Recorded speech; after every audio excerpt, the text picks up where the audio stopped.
By Elizabeth Marcellino, City News Service Los Angeles. Greater than the Board of Supervisors held its first public hearing today on Los Angeles County's $36.2 billion recommended budget for fiscal year 2021-22, a plan that emphasizes spending to expand safety net services, support economic recovery and address racial and other inequities.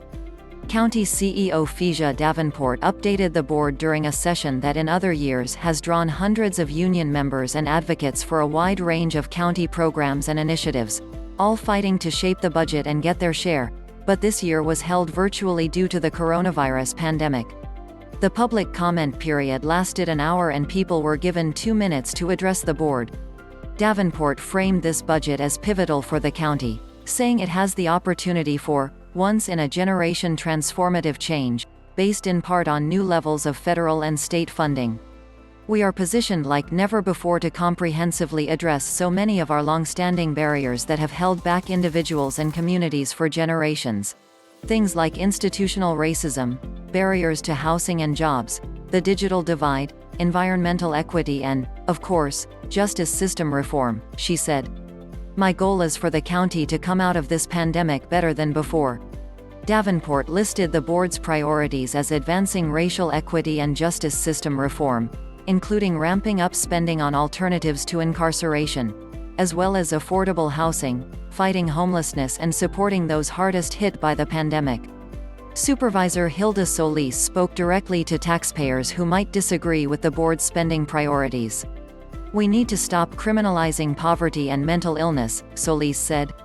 For those who ask why the county should pay for these services, I would ask, who do you think is paying for our jails, our juvenile camps and halls right now? It is you, the taxpayers.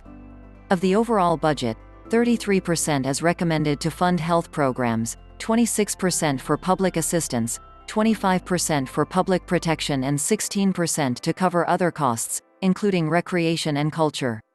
Major adjustments are expected before the budget is ultimately finalized in October, though no changes or action were taken Wednesday. For example, the latest version of the budget does not yet include roughly $1.9 billion in federal funding expected to flow to the county from the most recent coronavirus relief package or any funding from the infrastructure plan currently being negotiated in Washington, D.C. Roughly 40% of the county's total budget comes from federal and state funding. Davenport said she will present her office's recommendations for allocating the latest approved round of federal relief in early June and then incorporate expectations for state funding on June 28.